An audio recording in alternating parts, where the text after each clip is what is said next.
Hey there, Agents of S.H.I.E.L.D. fans. Welcome to another episode of the Agents of S.H.I.E.L.D. After Show on AfterBuzz TV. Tonight we are talking about Season 4, Episode 19, All the Madam's Men. Guys, Ada wants to be a real girl. We're going to talk about that and lots more. Stay tuned. You're tuning into the destination for TV superfan discussion, AfterBuzz TV. And now, let the buzz begin. Oh my gosh. So this one was fun. This one was a lot of fun. This episode was fun. I think last episode was a little more action-packed. This one was kind of cool. The last one had an exploding building. This one had like an exploding car. So that gives you a sense of scale in terms of like level of action. I think the highlight of this one was Ada flying out the window. I think so personal favorite moment. Sky, who I would just like to say the news also referred to her as Sky. The hashtag fake news. Allegedly. The alternative facts At this point, news. we don't even know which the real world is anymore. Like, I'm not really You don't know if the Matrix world is now the real world? I don't know. At this point, I'm at a situation where it's like, would I even take the blue pill? Like, I don't know. It's hard to tell. It's hard to say. Well, it doesn't help that every time we cut back to the real world, it keeps cutting to the two people who aren't real people at the moment. It cuts to Ada and it cuts to the Superior, who is currently a man whose brain is in a robot body, kind of. So it's Can hard we stop to say. calling him the Superior yet? I'm going to keep doing it because he's I'll a be bit of honest, he's I like forgot his name. He's inferior and he has like an inferiority complex. And I don't know what his beef with Coulson is, but he really kind of, like, I feel like he needs some Tai Chi or yoga or something. Like, calm down, At bro. this point, I feel like it's programmed into him. I don't know. I don't think so because like other things are programmed into him, but that hate comes from nowhere. Like, let it go, bro. It was explained back before the month-long break. But anyway, before we get any further, hey there, Agents of S.H.I.E.L.D. fans. Welcome to another episode of the Agents of S.H.I.E.L.D. After Show on AfterBuzz TV. Tonight we are talking about All the Madam's Men. Let me introduce my fantastic panel. To my left, Tehran. I'm the only person to the left. So it's like just slides over to me, and I am Tehran, literally at I am Tehran all across the social atmosphere. That's Facebook, Twitter, Snapchat, Instagram, whatever you have, I've got, and I am Tehran. Find me. And I'm Megan Salinas. You guys can follow me on Twitter and Instagram at the Menguin. That's TheMenguin.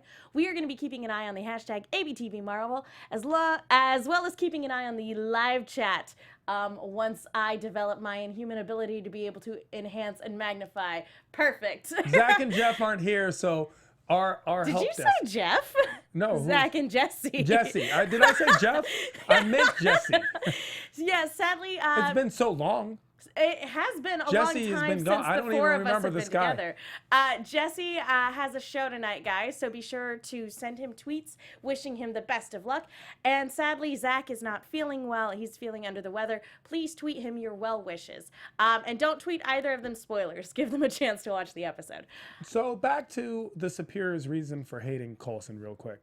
Do you remember what that reason is? Yes. Okay. It was never fully divided. I don't care. It was given an explanation, but it's one of those things where Coulson was like, wow, like that was so long ago.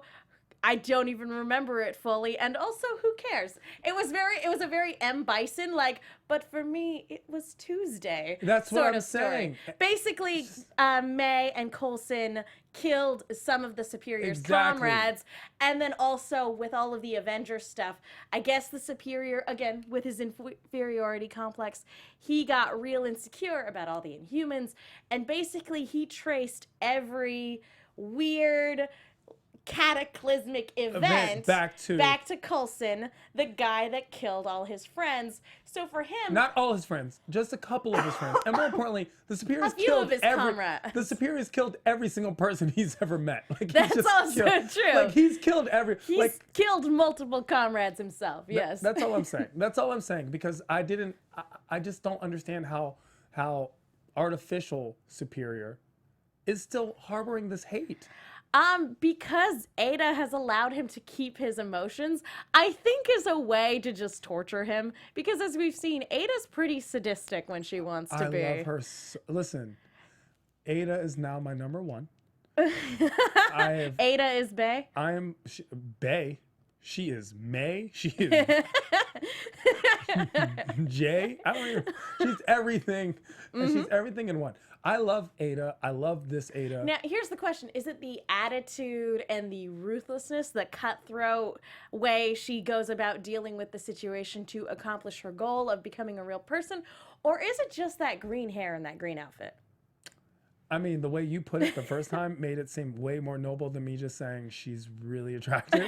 But yeah, actually, I love the strength in character. And I also like the ruthlessness and harshness.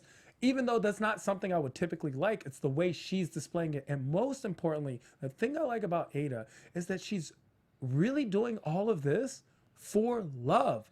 She wants to be a real girl just so she can have Fitz.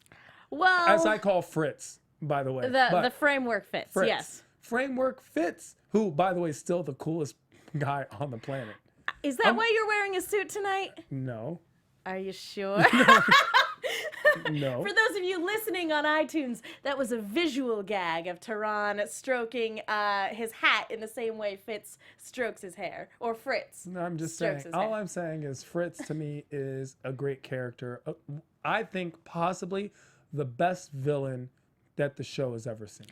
I feel like that's a fair assessment. I feel like everybody's going to have their favorite from like over the course of the entire series, but turning Fitz into a villain for this particular arc was a stroke of genius, especially because that same ruthlessness and cutthroat attitude that we see from Ada, because again, she's so determined in her goal that she'll find loopholes in her programming to accomplish, to avoid a paradox and everything like that.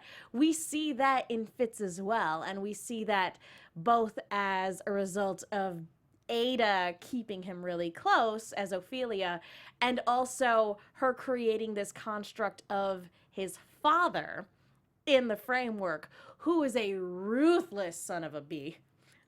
Like, the two of them together have created this version of Fitz, and it's fascinating to watch. Well, I know there's so much to talk about. Is there anywhere you want to start? Because I have so much to say about this episode. About Fitz in particular? Especially about Fritz and the father. I have not so much, ahead. but okay. We can go ahead and dig into that, and then we'll go back. Okay, and we'll so go back. when the father comes memento in and basically looks like he's about to attack Fritz, and Fritz kind of flinches. Yeah. He flinches, and you can still see that even with all this power, he's still like a little boy in front of his father. But then he maintains it and doubles back and snaps back. Doubles down. Yeah, and he's like, I can't tolerate failure. You're right, even from my own father. Exactly. And I love that. He doubles down. And that's why I like the new Fritz. The old Fitz was still afraid of his father in the real world, and his father wasn't even around. This one stands up to his father, who's ruthless, more violent than Fritz.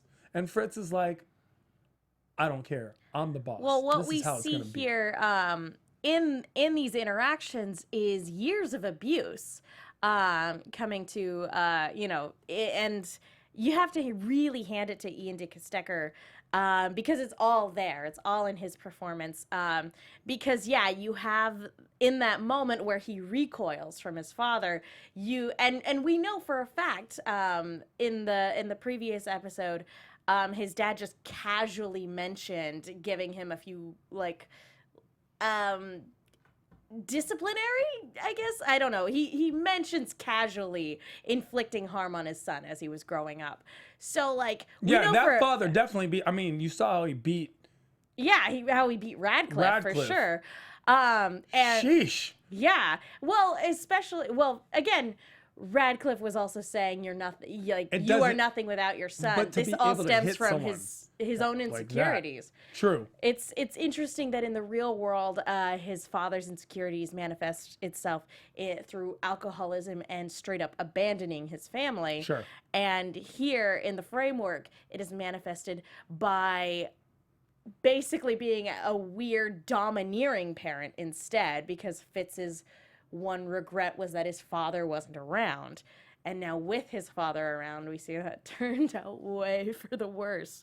But it's fascinating, and again, just fantastic performances all the way around. I thought it was excellent. The conflict between Fritz and father, and then the father taking out his anger on Radcliffe. With Radcliffe pushing his button, sure, but that was more than just the Radcliffe comment. That was his anger towards Fritz. It was his anger about being told who he could have become in a way. Well, it also, it's something we see a lot when it comes to villainous father figures. In the way that they raise their children. Like I remember a story arc in Batman Beyond being very similar, where Yes. you have an antagonist who has raised their son to be just as bad as they are, son or daughter or whatever. And ultimately, by doing that, you become the architect of your own destruction because you taught your kid to be just as ruthless as you and to teach your And now the kid kid- that, like, hey, you're the weak one now. I need to dispose of you. Thanks for teaching me everything you know. Bye. You set up your own demise. And actually, you know what? Watching Fritz's father actually brought up a lot of, concern about my own father because they're very similar.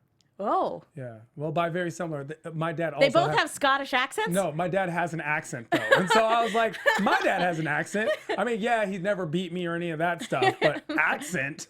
Accent and accent. Because, Fritz's father just has a Scottish accent, Can we discuss that? Can we discuss how we just never knew Fritz's background story is that his father? No, because it's one thing to be Scottish and like, oh, it's generations. This is just got here Scottish. And then Fritz. So it was just interesting. Well, and Fritz Made me composes like Fritz himself more. in a way where he's very deliberate with his speech. So the accent is less pronounced. It's there, but it's far less pronounced because he's suppressing all of that Exactly. emotion. It's like, wow, now we know. Second generation, yeah. Now I know. And knowing is half the battle. Thank you, G.I. Joe reference. Speaking of cruel and cutthroat things to do, let's get back to the beginning of this episode, because I think personally it was a really cruel thing of the show to do, to basically rub it in our faces that Jeffrey Mace is dead. The Patriot is dead. No more. He is shuffled off this mortal coil. I'm still and hoping they he comes rubbed back. it in our faces. I'm still hoping somehow he comes back.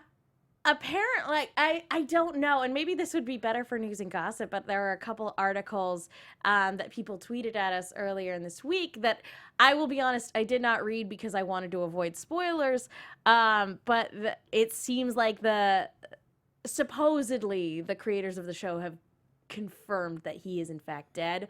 What do they know? They didn't even know they were going to have another season. I also want to cling on to the hope that he's still alive. I do. And he's I just in a do. coma somewhere. Because now it made us like him. Like, Exactly. even the people who didn't like him, after watching the alternative Mace, like him. He's likable.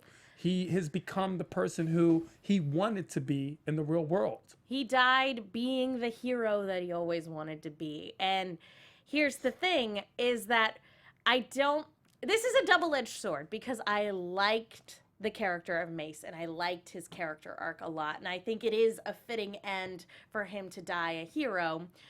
But there's also that part of me that really wants him to still be alive.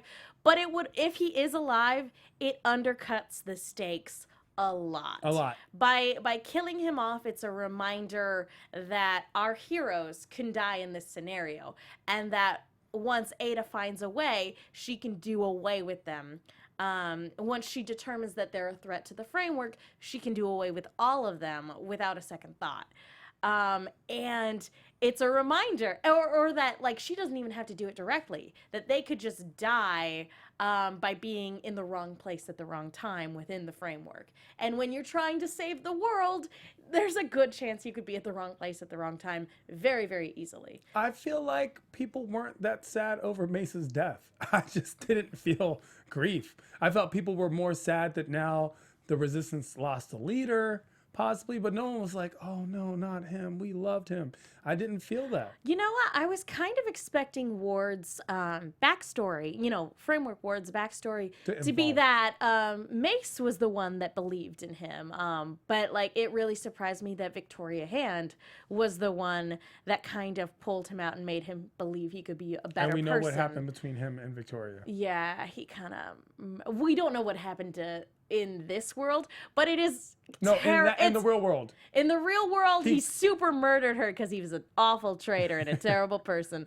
But it's one of those things where it's like that's an interesting turn for the framework to take. And again, it makes me wonder whether or not they had plans for Garrett this season. But again, neither here nor there. But yeah, I was expecting it to be Jeffrey Mace, actually, the one. Something of a connection, but to me, they actually didn't show a stronger connection with Mace and everybody on the show. Even Gemma and Sky, who you refer to as Daisy. That's because it's her name. Allegedly. Even Gemma and Sky were both they were concerned, but they weren't upset. I think part of that is that it's one of those things where you, as May put it, you can't really mourn in the moment. It's a reminder that all of their lives are on the line and that they can properly mourn when they get everyone out of this situation. And because Daisy goes, we lost one. Where, again, when you're very mission-oriented, it's like, okay, we have a fallen comrade, but we still need to save everyone else. We can be sad and raise a glass when this is all over.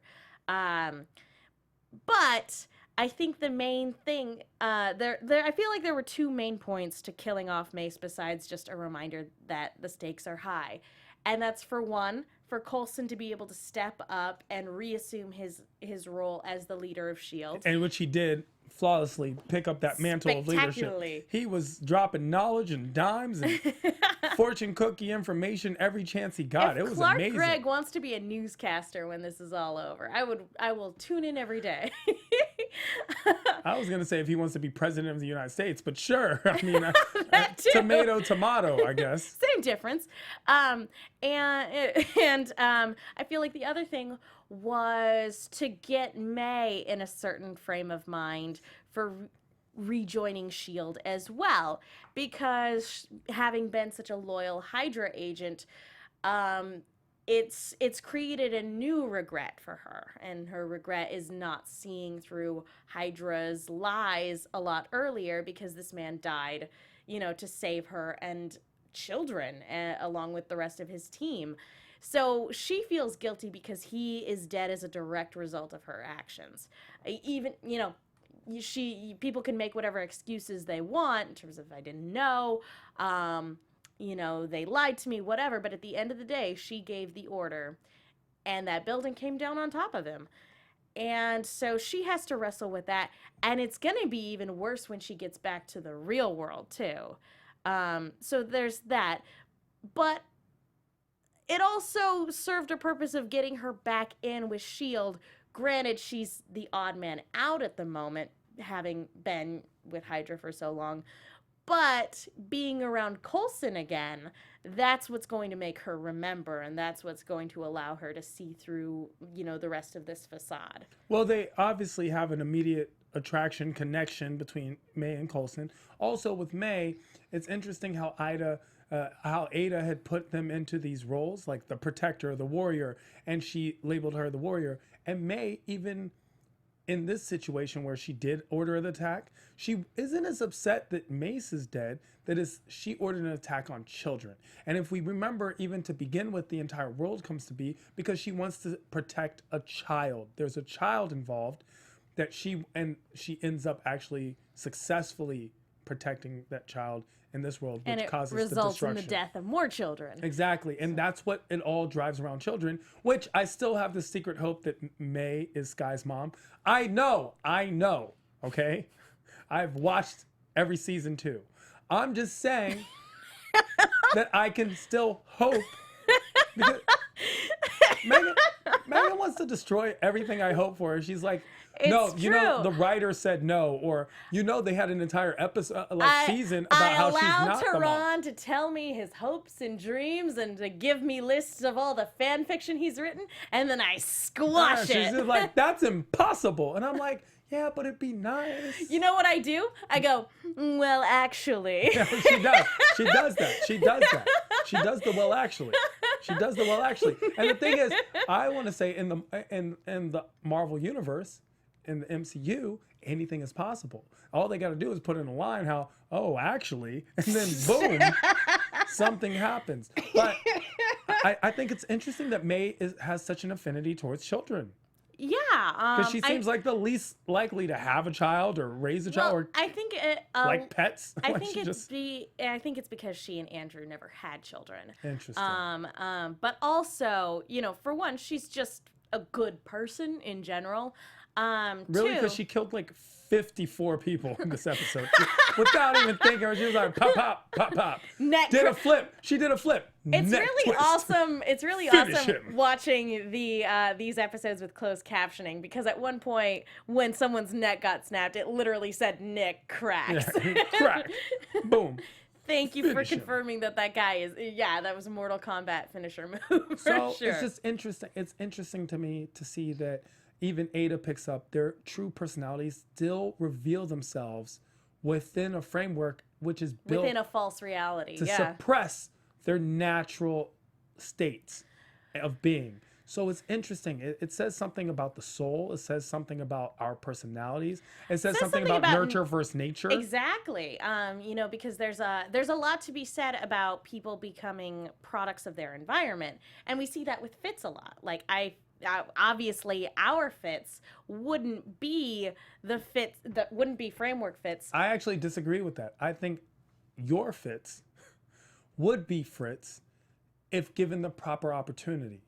And that's why it's so easy for Fritz, even knowing by the end of this episode, knowing that there's another world, knowing that there's somewhere else. Well, here's the thing, is that I feel like a big theme about this season is a lot of nature versus nurture. There's the obvious political commentary that is the underlying current of literally everything about this Hydra-driven society. Yes. Mirroring, Alternative facts. mirroring our current society for sure. And, In a way. And then the third thing is that anybody and everybody has the capacity for both good and evil. And we see that in the form of Fritz and Ward. And as much as I despise real world Ward, this version of Ward seems to, I still think he has a lot of sociopathic tendencies, but because of the one person who believed in him, Victoria Hand, it completely altered his path. So again, anyone and everybody has the capacity for good and evil. Ultimately, it's your choice. I like what you said a lot. I find it interesting that you have such a disdain for real world Ward.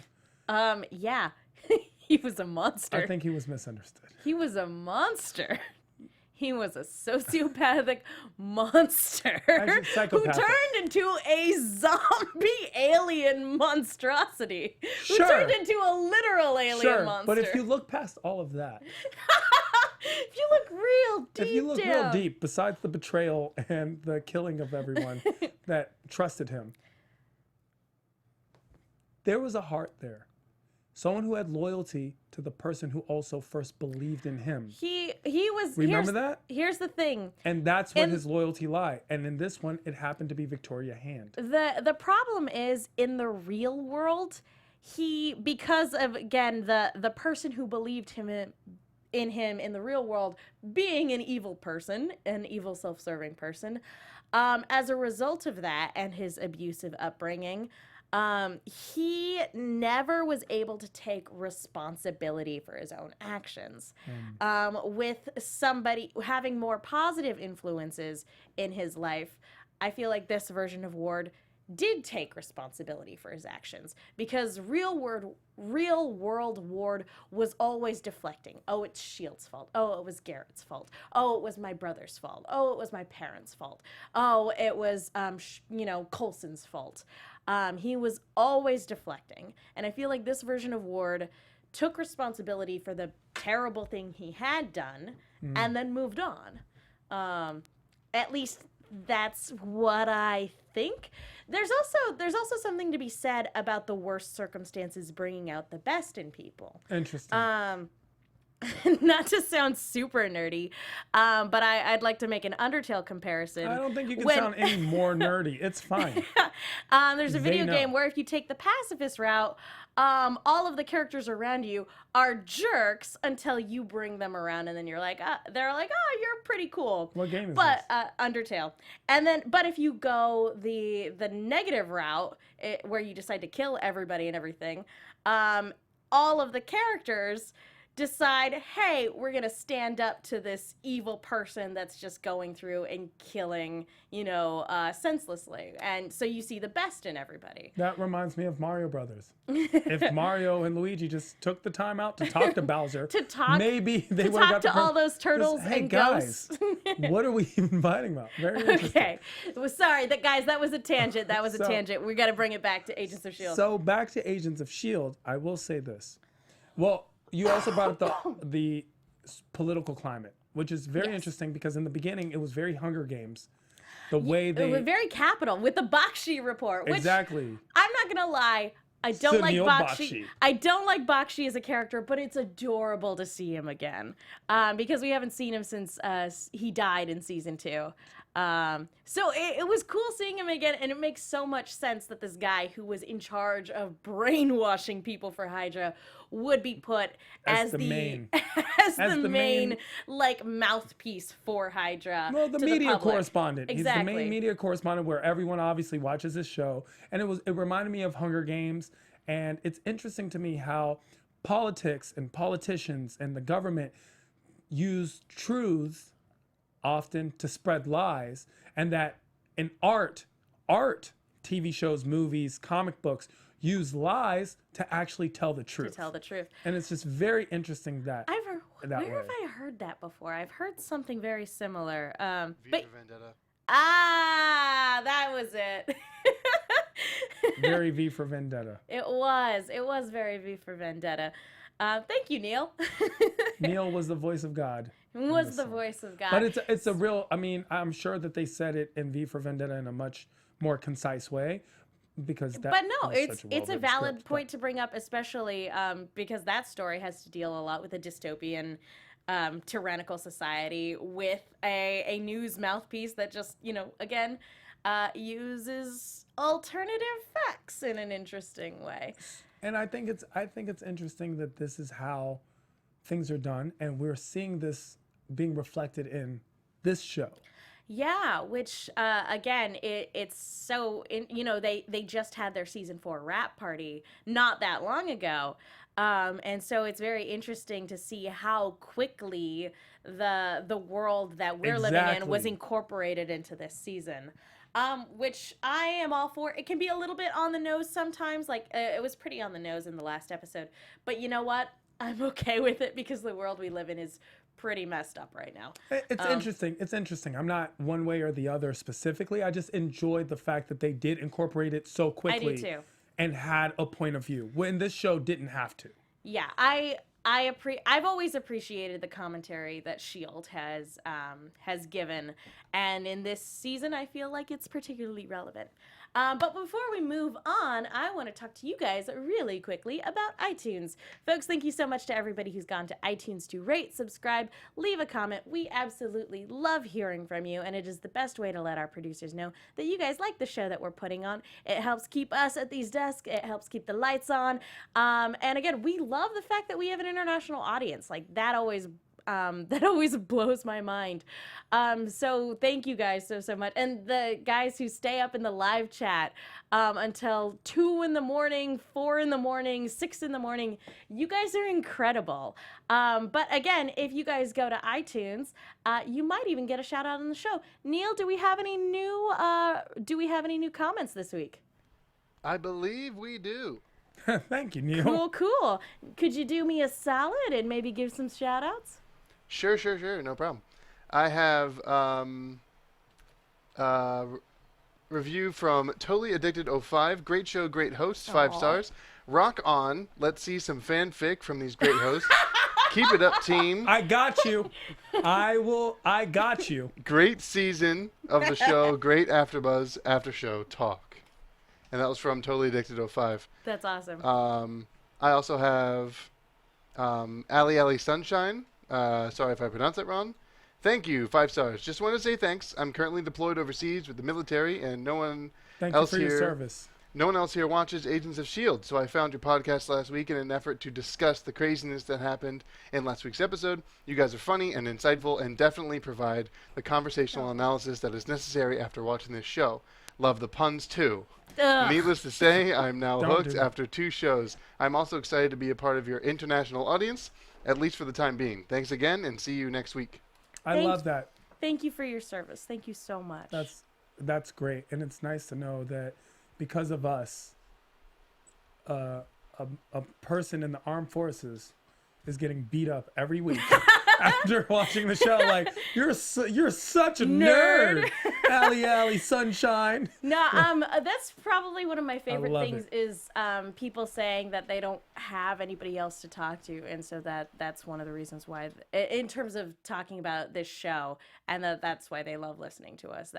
That always fills my heart with a lot of joy. So You thank always you guys. have us, guys. You always have us. You do. And by us, I mean her. Don't contact me. Tweet at her. Don't talk to me. If you write Daisy in a tweet to me, you will be blocked. Okay, Sky only. Everyone who writes me about Sky, they're on board. You know what? I get You're a lot right. of Daisy messages. isn't the right term. It's Quake because she's back. She is back, and that's another thing you wanted to talk about. I do. Do we have any more shout outs? We have a few. I'm not sure how much you want to Just go through. go ahead and just give the blurb, the name, and that should be fine. Well, we got to blow through them. We're running short on time. All right, I have Senorita Shield. She says 5 stars, watching since 2013. Aw. I have apologized for this pronunciation. I have Schwer. 5 stars, great podcast. AK DeGeorge, best AfterBuzz show. 5 stars. Aw. That's that's a truth though. I have A Master E. Getting to that fan fiction. 5 stars. I cannot wait. I'm telling you, I have stories that need to be told. I have stories that need to be told. In my world, May is Sky's mother. Phil, and you gave me this idea, Phil is the father. That was literally our theory like 3 seasons ago. And it's gonna be fan fiction fact next year. So I'm letting you know. In another world, it's how it happened. So it's just great. It's great. Thank you guys all for listening. Yeah, you guys are the absolute best. Thank you guys so much. Neil, I believe that was it, right? 2 more real quick. Okay, cool. 5 stars, Yo, from Alan the Bright Posey. And great review show, 5 stars from DK Momentum. You guys are the best. Thank you so much. Thank you so much, Neil. We really appreciate it. No problem. Happy to help. You guys are the best. This is what happens when Zach isn't here, because he's always the one who brings in the computer. Zach and Jeff. Good old Jeff. Good old Jeff. Good old Jeff. Good old what's his face. But yeah, so yeah, let's talk about the fact that Quake is back, because I loved it wasn't quite buddy cop, but I loved the dynamic of May and Quake / Daisy / not Sky in this. It really hurt. I'm sorry. It really hurts you every time I say boo to Sky. I love Sky. Like, even though Ada's number 1, Sky will forever be my side chick. like Like, if I could have sister wives, it'd be Ada and Sky. God. That would be my perfect world. It must. That would be my framework. It would be it'd be a very interesting situation then if you were in that hallway when Daisy blasted her out of that window. Yeah. Which I was actually surprised that her body in the framework was actually able to be damaged. Because she basically logs out and allows her avatar to remain injured so that Fitz will finish. Of course, she's damaged. Project in the Looking framework. Glass. She's a real person. She's not Ada. It's her consciousness. It's Ophelia, yeah. Yeah, Ophelia's body. So my thing is this: what I didn't understand about Quake's power, because she became Quake after the Terrigen, right? Why did her bones not ache like in the real world? Like, how was she able to not feel that pain? I mean, she probably did. The thing is that she didn't show it in the other episode. She would show it. That's fair. But in at the beginning of this season, when she needed to take the pills, and she was generally acting really reckless. In terms of her abilities and in terms of being able to use her powers and actively throwing herself into situations where she wasn't taking care of herself. Here, after her transformation, 1, she knows this body isn't real. 2, she's also very cognizant of what her body is capable of and what her powers and her limitations are. If you noticed, she didn't use her powers all that much in this episode. I only counted like 3 or 4 blasts. One was to throw Ada out the window. I think there were one was the bomb, and I think there were a couple for the Hydra agents. They were all very small, controlled blasts. It's not like a couple episodes ago where she did that very anime like huge blast where it definitely would have hurt her. So I feel, and like it's not like she went in like powers blazing. I feel like they were very controlled, deliberate attacks as opposed to just kind of going crazy, especially since she just got them too. Her body's in a weird state of not equilibrium, so she's like, whoa, it's like a hangover with bees, which I think is probably the best explanation I've ever heard for a Terrigenesis hangover. I enjoyed the fact that she was able to control her power so quickly, and that when May asked her, she was like, she wanted to explain, like, but I can't even get into it. You know what? Yeah. And that was the end of that. That was the end of that. It's just, it was a very good situation because it built a trust between May and Sky. And that carried over to where when Matt comes in holding the gun because it's true. Like, how do we know that this wasn't set up by Hydra?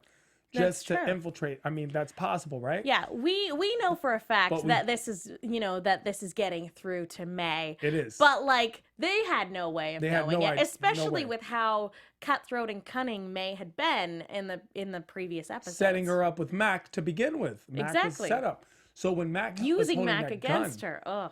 And then Phil, of course, Coulson steps in and does his Coulson thing where he just somehow with his voice is able to calm down. Like he's so good. He can be calm, and then you feel worse than if someone yelled at you. It's the very parental. I'm not mad. I'm just disappointed. Exactly. Yeah. Even though I think theoretically Coulson is an Inhuman, and that's his power. And that's actually his superpower. His superpower is to make you do as he says through convincing you through words. There's a scene earlier in the episode too where he and Ward are having this discussion. And he's basically telling Ward not to overreact with emotion and not to not to overreact and to not let emotion cloud his judgment. And for one, he's being very calm. Yes. He doesn't remember what actually transpired between him and Ward. But did you notice that when he's communicating to Ward, he put his hand on his chest and said, you need to not let emotion cloud your judgment. And I just sat there and went, oh my God. Interesting. Because you crushed him in a fit of rage. And that decision ended up coming back to bite you because of Hive. So I just thought that was a very... I thought that was a It wonderful. comes back around. I Yeah. thought that was a wonderful blocking choice. I thought that was a wonderful, very subtle. Hey, like anybody who's been watching this series for a little while knows. Again, it was very subtle, but like if you've been paying attention, you know how powerful that moment was. Anyway, Ivan Soto, let's give him a shout out because apparently he wasn't shouted out in last night's podcast. So I'm shouting out Ivan Soto just to let him know cool. that we're actually paying Hey, attention to Ivan. the live chat as we go along. And can I say something really quick Sure about Agent Coulson? sure, go Because ahead. he all of a sudden became Agent Coulson S.H.I.E.L.D. as he He did. stole He stepped it up. Mace's S.H.I.E.L.D. badge and flashed it. Can we talk about that? Are we going to just let him get away with stealing dead Well, Jeffrey we don't Mace? actually know if that's what, That was the if that's shit where thing. he got his That's badge. where he got. I felt like that's where his badge came from. It was Because yeah, Mace's- literally, we're watching the episode, and he pulls out this badge and says, "I am an agent of S.H.I.E.L.D. to the world." Where did he get that badge? Only one badge that I could think of that was just laying around. Some guy who didn't need it anymore. He just grabbed it out of the rubble. It's the guy who saved the kids. Mace is still actually in there. He's like, "I'm actually alive," and Coulson's like, "My badge, My badge. my agency." So it's just, I just had to throw that little tidbit in there. No, it was funny. I do want to bring up Simmons and Tripp's their mission in this because they Yes. decide to go. That's through actually the most important part of the episode. Yeah, because they go on a reconnaissance mission, and they ultimately find out the truth behind Project Looking Glass, which is that Ada because of the information Tripp was able to bring back. Simmons determines that she is using Darkhold sciencey magic to ultimately put her consciousness to build a human body for herself to put her consciousness in, which I know we talked about as a possibility of her, going into a human body. I was thinking that she was going to hijack an already existing body, building a new body from scratch using evil Darkhold magic. That's a very interesting turn, especially because it means that anybody who's died in the real world, but their consciousness exists in the framework, theoretically they could have a body rebuilt for them. Exactly, which actually is going to go into my prediction. Which is going into my prediction / fan fiction / hope. So I have to remember that, okay? Okay, I have we'll to save it remember for predictions. But the Darkhold still comes back to play, and we now know why Fritz is around, because Fritz is figuring it all out. Which I gotta admit, I missed the holographic table because they used it a lot in season 1, and Season 1 used to it's be. been very absent. So it was really cool to see Fitz using it again. It's interesting also how every single artificial intelligent agent, right? So we have all of them, they just want to be real people, almost in a way. And that theme of Pinocchio keeps coming back. So with Ultron, There are no strings on exactly, me. there are no strings on me. And now we see This is what another- happens when Disney buys you. I just want to be a real boy. And now we see Ada just wants to be a real girl. A couple people in the chat are saying that this means that Ward actually could come back. That's with them, in theory. that's my prediction. That's my fan fiction prediction. Don't do this. Don't do Trademark Tehran. this. Okay? Don't do. You guys have told me not to throw that out before predictions. So I'm I was sorry. waiting. I pulled the rug out from under you. I apologize. By the way, Ivan Soto, who got the shout out, has a lot of support in the chat. People are like glad that we shot him out, so I'm giving him another shout out. Ivan, you're the man, Ivan Soto.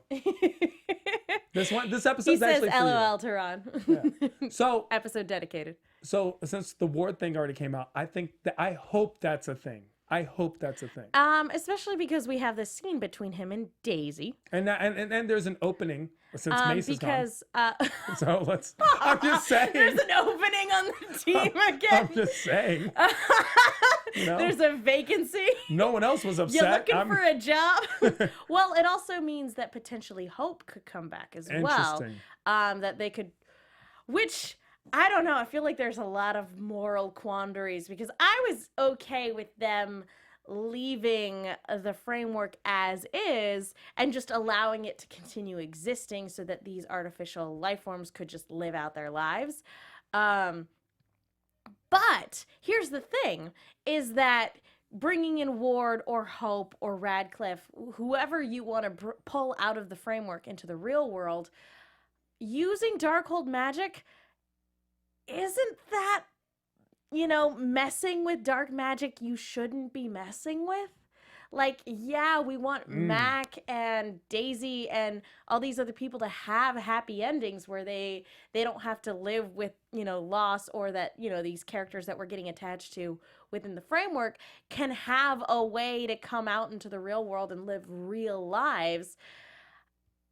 Messing with the Darkhold, no good can come from it. So on the one hand, I'm like, hey, that's a really cool possibility. On the other hand, I'm like, remember what happened to the last people who messed with the Darkhold? Remember why Ada and Radcliffe became corrupt in the first place? Remember, Robbie? I don't know if Radcliffe became corrupt because of Darkhold, but Ada, clearly. I think Radcliffe was still Radcliffe. Debatable. It's debatable with the way they portrayed it throughout the season. It's debatable whether it was her or whether it was Radcliffe that was corrupted, or both of them. I'm willing to bet both of them, in all honesty. Radcliffe still seems to be a good guy. Like, he just is really doing it for the science itself. Yeah, and he's devastated that Agnes is gone, and he's having a terrible time of it. He's getting tortured. He's getting tortured. Let's not forget that we kind of push away Radcliffe to the side. Radcliffe is literally getting tortured and beat up every day. For the last 3 episodes, he's been being tortured. Tortured soul. After losing the love of his life. Right after losing the love of his life. And here, in the previous episode, he gave Daisy a way out. And so it's interesting to see her kind of go through this emotional journey of like, guys, none of this matters. We just need to get out of here. And to have, the only person who would really understand that is Gemma, also having come from the real world. But everybody else, even Coulson, still has attachments to this world. And so ultimately Coulson's decision is, hey, the best way to help ourselves is to save the world. The very Coulson way. Very Coulson. Very Coulson problem solving is save this world, save both. We can do good all the way around. Loved the string accompaniment because it was just a little bit of the Agents of S.H.I.E.L.D. theme, and it's like, it's Coulson coming Coulson's back. The only other thing I want to bring up before we go into predictions is just, we kind of skipped over it a little bit. I just love seeing Trip again. Trip. I feel a lot like Daisy, and just like when she learns that he's alive in this world, she's like, that's the best news I've heard in weeks. This is fantastic. Everyone likes Trip.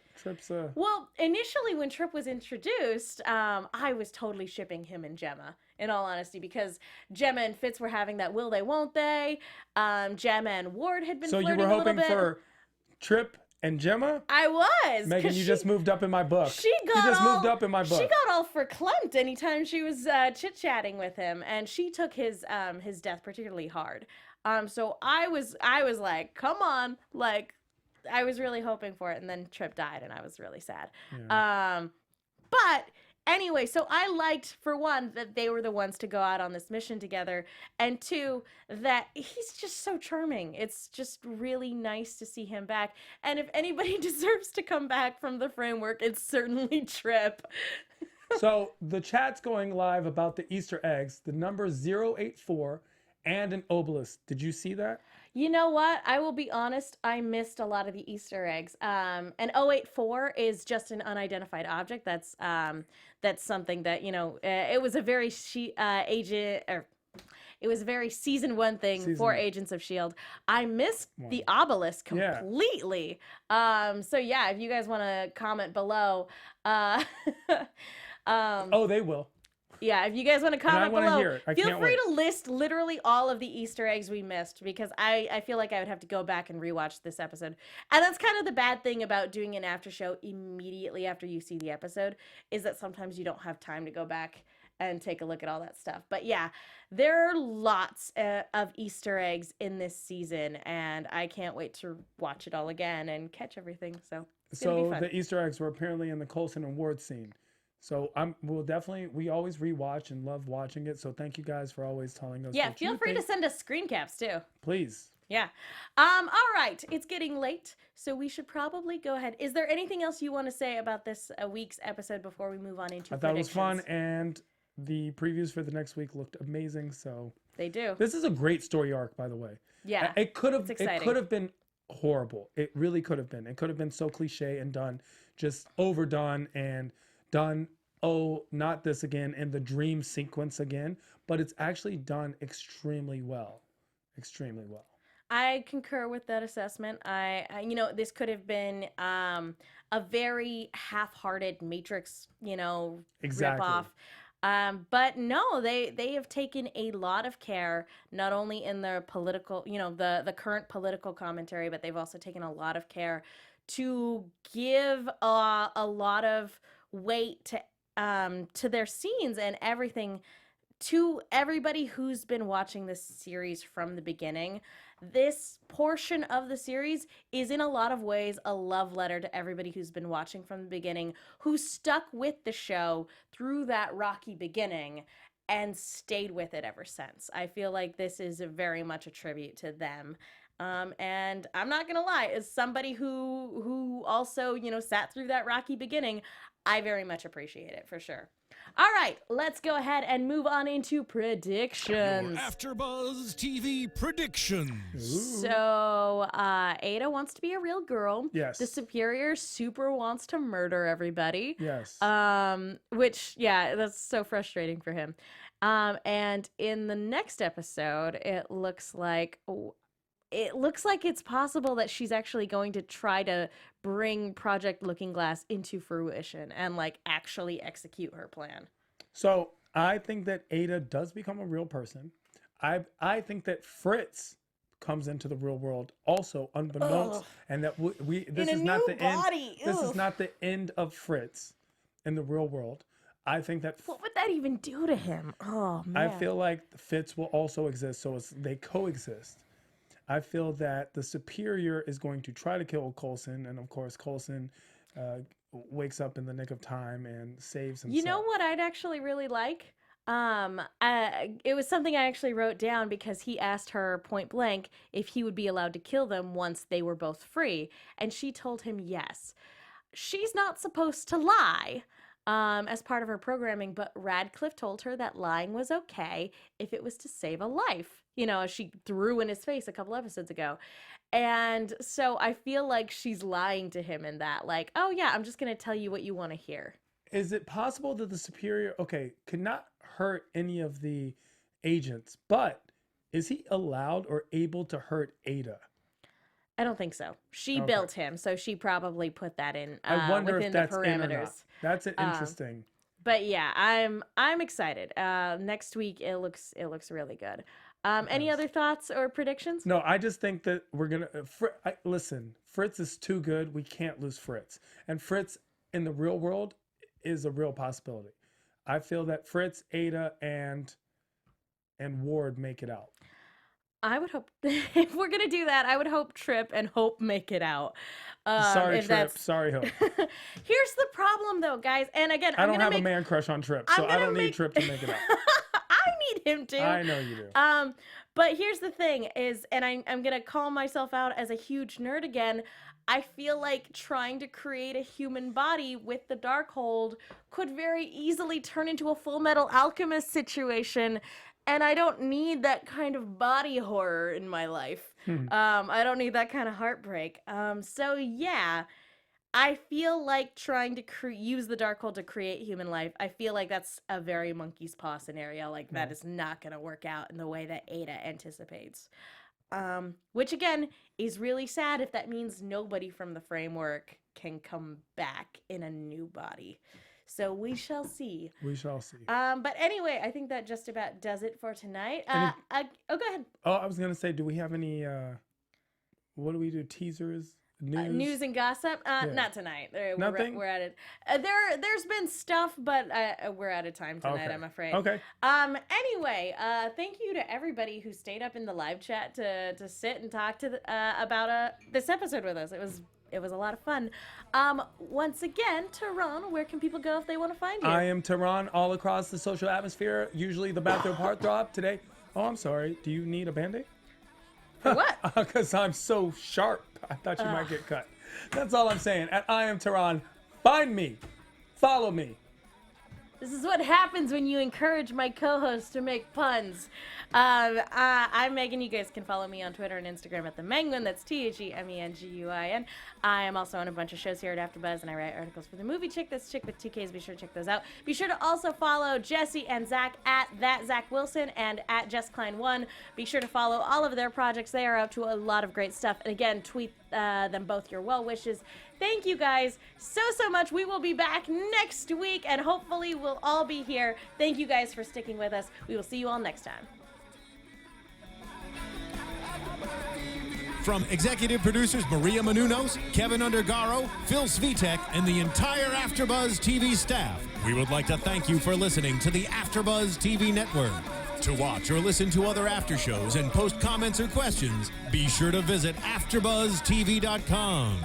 I'm Sir Richard Wentworth, and this has been a presentation of AfterBuzz TV. Buzz you later. The views expressed herein are those of the hosts only and do not necessarily reflect the views of AfterBuzz TV or its owners or principals.